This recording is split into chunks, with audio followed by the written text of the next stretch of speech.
నమస్కారం వి తెలుగు న్యూస్ కి స్వాగతం హెడ్లైన్ చూద్దాం ఈ నెల 21న హైదరాబాద్కు రాష్ట్రపతి ద్రౌపది ముర్ము భారతీయ కళా మహోత్సవంలో పాల్గొనున్న రాష్ట్రపతి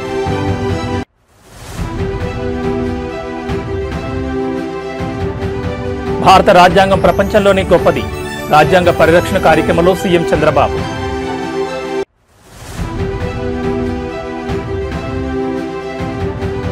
బీహార్లో కొత్త ప్రభుత్వ ఏర్పాటుకు కౌంటౌన్ ఈ నెల 19 లేదా 20 తేదీల్లో ప్రమాణ స్వీకార కార్యక్రమం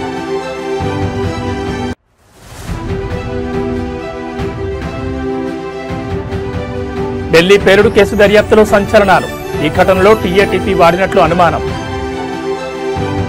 ఇక డీటెయిల్స్ చూస్తే దేశాన్ని షేక్ చేసిన ఢిల్లీ బాంబ్ బ్లాస్ట్ లో తాజాగా మరో విస్తుపోయే విషయం తెలిసింది ఈ కుట్ర వెనుక ఎక్కువ మంది డాక్టర్లే ఉండగా వారికున్న సైన్స్ నాలెడ్జ్ లో బాంబుల తయారీపైనే ఎక్కువగా వాడినట్టు తెలుస్తోంది వేల కిలోల పేలుడు పదార్థాలను పోగు చేసి అమాయకుల ప్రాణాలను బలిగొనేందుకు ప్లాన్ చేశారు ఇందుకోసం మదర్ ఆఫ్ సైతాన్ గా పిలిచే టీఏటీపీని వాడేందుకు రెడీ అయ్యారు ఎర్రకోట వద్ద జరిగిన బ్లాస్ట్ లో కూడా ఈ సైతాన్ను వాడినట్లుగా ఫోరెన్సిక్ రిపోర్టులు చెబుతున్నాయి I-20 కారును బ్లాస్ట్ చేసేందుకు ఉగ్ర డాక్టర్ ఉమర్ నబీ ఈ డేంజరస్ కెమికల్ను వాడినట్లు ఫోరెన్సిక్ టీమ్స్ నిర్ధారించాయి ట్రై అసిటోన్ ట్రై ఫెరాక్సైడ్ ఆనవాళ్లు ఫోరెన్సిక్ టెస్టులో బయటపడ్డాయి టీఏటీపీని అమోనియం నైట్రేట్తో కలిపి పేలుడు పదార్థాన్ని సిద్ధం చేయగా ఫరీదాబాద్లో దర్యాప్తు బృందాలు దాన్ని స్వాధీనం చేసుకున్నాయి ఢిల్లీ బ్లాస్ట్లోనూ ఈ మిక్సింగ్ కారణంగానే బ్లాస్ట్ జరిగినట్లు రిపోర్ట్ చెబుతోంది జమ్మూ కశ్మీర్లోని నౌగాం పోలీస్ స్టేషన్లోనూ ఈ కెమికల్ రియాక్షన్ వల్లే భారీ పేలుడు జరిగి 9 మంది చనిపోగా 30 మంది తీవ్రంగా గాయపడ్డారు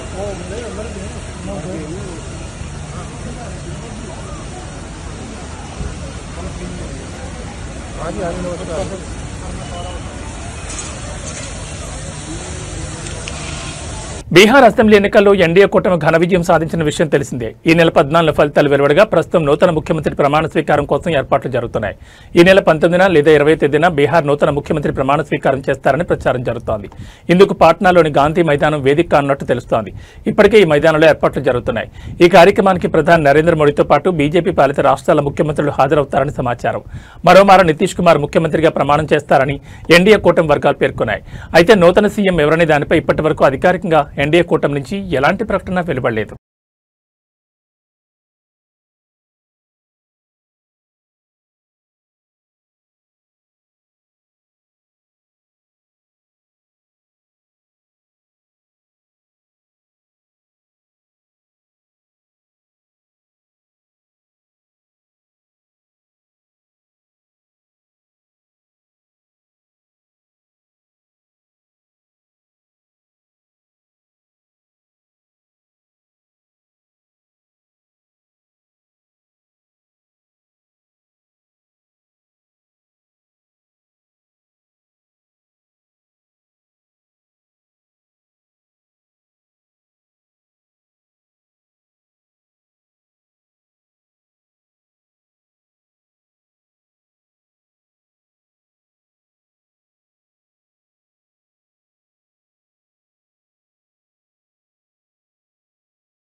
మంగళగిరి సీకే కన్వెన్షన్లో జరుగుతున్న రాజ్యాంగ పరిరక్షణ కార్యక్రమానికి సుప్రీంకోర్టు ప్రధాన న్యాయమూర్తి జస్టిస్ బీఆర్ గవాయ్ హాజరయ్యారు. ఆయనకు AP high court chief justice Dheeraj Singh Thakur, AP CM Chandrababu స్వాగతం పలికారు. ఈ సందర్భంగా ముఖ్యమంత్రి మాట్లాడుతూ విలువలతో కూడిన వ్యక్తిత్వం సీజేఐ గవాయ్ది. అందరినీ సమానంగా చూడడం సీజేఐ గవాయ్లో గొప్ప లక్షణమని అన్నారు. మన రాజ్యాంగం గొప్పది కాబట్టి చాయ్వాలా కూడా ప్రధానమంత్రిగా మోడీ అవ్వగలిగారని కొనియాడారు. భారత రాజ్యాంగం ప్రపంచంలోని గొప్ప వాటిలో ఒకటి. ప్రజాస్వామ్య పద్ధతిలో మన దేశం పురోగతి సాధిస్తోందని చంద్రబాబు అన్నారు. Honorable Chief Justice of India, Sri Justice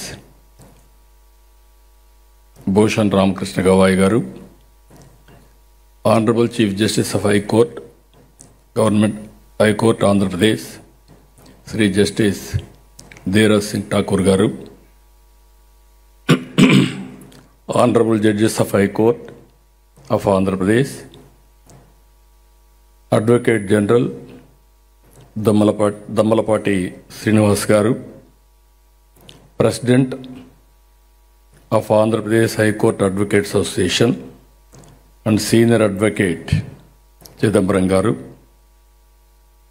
General Secretary of Andhra Pradesh High Court Advocates Association Subodh Garu, other distinguished advocates and also other invitees, friends. It is a great privilege to be at an event being hosted by the Andhra Pradesh High Court Advocates Association and graced by none other than the Chief Justice of India. We are in Amaravati. I am very happy to notice he came from Amaravati. Both are synonymous for historical legacies. All people in India believe Amaravati is the angel's capital. So, always His Excellency, Honorable CJ, during his career have seen very simple, humble, down to earth, while discharging his duties is always upright. Even we have delayed our meeting for 2 minutes. Reason is he wanted to maintain equality. People will say equality, he is practicing equality. That is how we can understand his philosophy. I really appreciate him. I have seen so many judges, honorable judges, and also CJs in respective times. But I have seen new human being in Gawaiji. That is where I am admiring him. That is how he is conducting. If you see his track record, from the beginning, with a impeachable record, he left a great legacy as 52nd CJ of India. People will remember all his judgments. I am poor in judgments because I am only a politician. I know what to do people. Then by taking advice from judiciary, how to do according to law. We all have witnessed his distinguished professional journey as a lawyer, as a judge of the High Court and Supreme Court judge, and as the Chief Justice of Highest Court. I look forward to an enlightenment keynote address. Always I am saying I am a student. I wanted to hear people, learn from them what all possible for execution I want to execute. At this time, all of us has to remember Ambedkar ji. Ambedkar has given excellent constitution for all of us. All times tested constitution. I am here as a chief minister. Our Gavaiji is here as CJI. Our CJ from High Court, we are all because of him. That is the strength of our Constitution.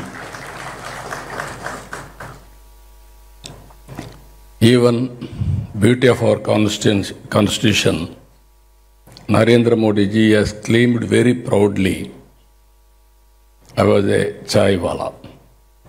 Chai wala has become Prime Minister of India, and also not only Prime Minister of India, great Prime Minister of India ever we have seen. He will create a record. That is the beauty of this Constitution, to uplift people. We have seen so far. ఈ నెల 21న భారత రాష్ట్రపతి ద్రౌపది ముర్ము హైదరాబాద్కు రానున్నారు. శీతాకాల విడుదలలో భాగంగా రాష్ట్రపతి Draupadi Murmu Telangana schedule ఖరారైంది. ఈ షెడ్యూల్లో భాగంగా ఢిల్లీ నుంచి నేరుగా ప్రత్యేక విమానంలో 21న మధ్యాహ్నం ప్రెసిడెంట్ రాజ్భవన్ చేరుకుంటారు. సాయంత్రం బొల్లారంలోని రాష్ట్రపతి నిలయానికి ఆమె చేరుకోనున్నారు. ప్రతి ఏడాది శీతాకాలంలో రాష్ట్రపతి హైదరాబాద్లో నివసించడం సాంప్రదాయం కాగా ఈసారి కూడా ఆమె 2 రోజుల పాటు నగరంలో ప్రత్యేక పర్యటన నిర్వహించనున్నారు. పర్యటన దృష్టిలో ఉంచుకుని రాష్ట్ర యంత్రాంగం భద్రతా ఏర్పాట్లు కట్టుదిట్టం చేసింది. ఈ సందర్భంగా రాష్ట్రపతి ముర్ము భారతీయ కళా మహోత్సవంలో పాల్గొని దేశవ్యాప్తంగా వచ్చిన కళాకారులను ప్రోత్సహించే అనేక కార్యక్రమాల్లో పాల్గొనున్నారు. కళా సాంస్కృతిక రంగాన్ని ప్రోత్సహించేందుకు ఈ మహోత్సవం ప్రత్యేక వేదికగా నిలుస్తుందని అధికారులు తెలిపారు. అనంతరం 22వ తేదీన రాష్ట్రపతి బేగంపేట ఎయిర్పోర్ట్ నుంచి పుట్టపర్తికి బయలుదేరనున్నారు. ఈ సందర్భంగా నగరంలోని అన్ని కీలక ప్రాంతాల్లో భద్రతా బలగాలు హై అలర్ట్లు కొనసాగుతున్నాయి.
రాష్ట్రంలో నిత్యం ఎక్కడో ఏదో ఒక ప్రాంతంలో ప్రమాదాలు జరుగుతూనే ఉన్నాయి. జనగాం జిల్లాలో ఘోర రోడ్డు ప్రమాదం జరిగింది. ఈ ఘటనలో 2 అక్కడికక్కడే చనిపోయారు.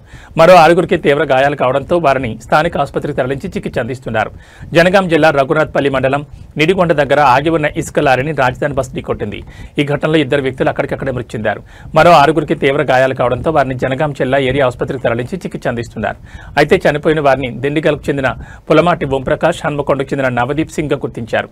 ఈ ఘటనతో మృతుల కుటుంబాల్లో విషాద ఛాయలనుకున్నాయి. అయితే ఘటనా స్థలానికి చేరుకున్న పోలీసులు మృతదేహాలను పోస్టుమార్టం తరలించారు. అనంతరం కేసు నమోదు చేసుకుని విచారణ చేపట్టారు.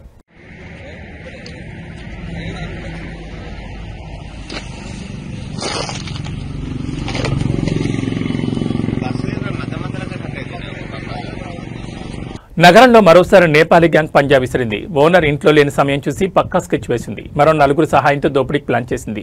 ఫంక్షన్ నుంచి ఓనర్ ఇంటికి రాగానే ప్లాన్ ఇంప్లిమెంట్ చేసింది. జ్యూస్లో మత్తుమంది కలిపి ఇచ్చే ప్రయత్నం చేసింది. జ్యూస్ తాగి ఓనర్ స్పృహ కోల్పోగానే ఇళ్లు మొత్తం దోచేసింది. బంగారం నగదుతో బడాయించింది. ఈ ఘటన సికింద్రాబాద్ కార్ఖానా పోలీస్ స్టేషన్ పరిధిలో చోటు చేసుకుంది. ఏసీపీ రమేష్ తెలిపిన వివరాల ప్రకారం నేపాలీ గ్యాంగ్ దొంగతనం కేసులో కీలక విషయాలు వెలుగులోకి వచ్చాయి. గత నెల 21వ తేదీన నేపాలీ దంపతులు రిటైర్డ్ కల్నల్ కిరణ్ ఇంట్లో పనిలో చేరారు. నిన్న ఫంక్షన్కు వెళ్లి వచ్చిన అనంతరం ఇంట్లో ఉన్న వారికి మత్తు పదార్థం కలిగిన డ్రింక్ ఇచ్చారు. వాళ్ళు మూర్చపోయాక మరో నలుగురితో కలిసి దొంగతనానికి పాల్పడ్డారు. కల్నల్ మేల్కోవడంతో అతన్ని తాళతో కట్టేసి కర్రతో దాడి చేశారు. స్పృహ కోల్పోయినట్లు నటించడంతో 20 తులాల బంగారం, ₹1,00,000 నగదుతో కారులో వెళ్లిపోయారు. సీసీ కెమెరాల ఆధారంగా పోలీసులు నిందితులను గుర్తించారు. వారిని పట్టుకునేందుకు 3 టీంలను రంగాల్లోకి దింపారు.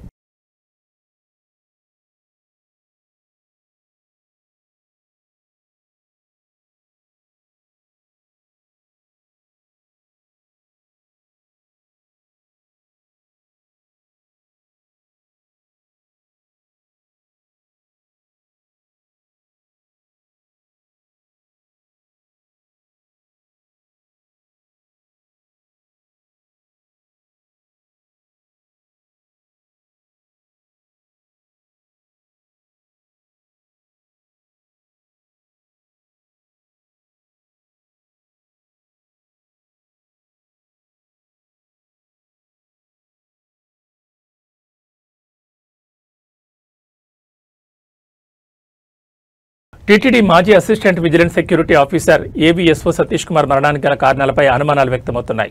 అధికారులు ప్రస్తుతం పలు కోణాల్లో దర్యాప్తు చేస్తున్నారు. ఈ కేసులో పలు కీలక ఆధారాలు లభించడంతో మరింత ఆసక్తి రేపుతోంది. అలాగే సతీష్ కుమార్ పోస్టుమార్టం నివేదిక ఇంకా బయటకు రావాల్సింది. విచారణ సంస్థలు ఆ నివేదిక ఆధారంగా తదుపరి చర్యలు చేపట్టనున్నాయి. పోస్టుమార్టంలో సతీష్ మరణం అసలు కారణాలు వెలుగులోకి వచ్చే అవకాశం ఉందని పోలీసులు భావిస్తున్నారు. కాగా సతీష్ కుమార్ ట్రైన్లో ప్రయాణించిన కోచ్లలో దర్యాప్తు చేపట్టారు. ఇందులో భాగంగా A1, A2 కోచ్లలోని బెడ్ రోల్ అటెండర్లను విచారణ చేశారు. సతీష్ కుమార్ ప్రయాణ వివరాలు, ఆయన కదలికలు, ఎవరైనా అనుమానాస్పద వ్యక్తులు అతనికి సమీపంలో ఉన్నారా అనే కోణంలో ఎంక్వైరీ చేస్తున్నారు. అయితే సతీష్ కుమార్ అసలు సీట్ నెంబర్ 29 కాగా సంఘటన అనంతరం సీట్ నెంబర్ 11 దగ్గర లగేజ్ బ్యాగ్ లభించడంతో కేసు కీలక మలుపు తిరిగింది. సీట్ ఎలా మారింది, ఎవరు మార్చారు, ఇందులో ఎలాంటి కుట్ర ఉంది అనే దానిపై పోలీసులు విచారిస్తున్నారు.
ఆంధ్రప్రదేశ్ ప్రజలకు వాతావరణ శాఖ ముఖ్యమైన హెచ్చరికలు జారీ చేసింది. రాష్ట్రంలో రాబోయే 2 రోజుల పాటు పలుచోట్ల వర్షాలు కురుస్తాయని తెలిపింది.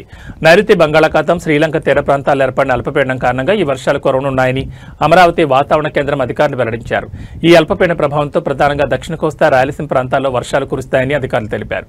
ముఖ్యంగా తిరుపతి, నెల్లూరు జిల్లాలో భారీ నుంచి అతి భారీ వర్షాలు పడే అవకాశం ఉందని హెచ్చరించారు.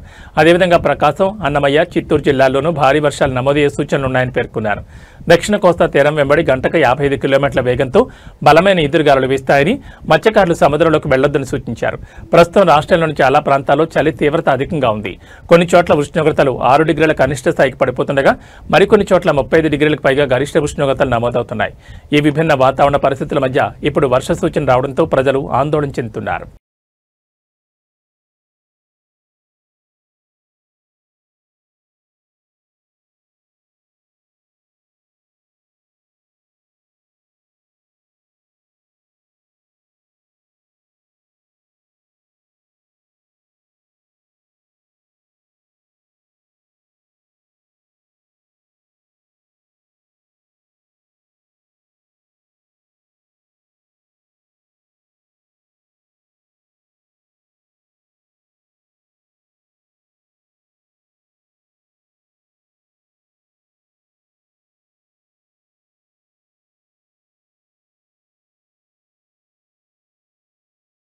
ఏబీ బులెటిన్ విశేషాలు మరో బులెటిన్లో మళ్ళీ కలుసుకుందాం. నమస్కారం.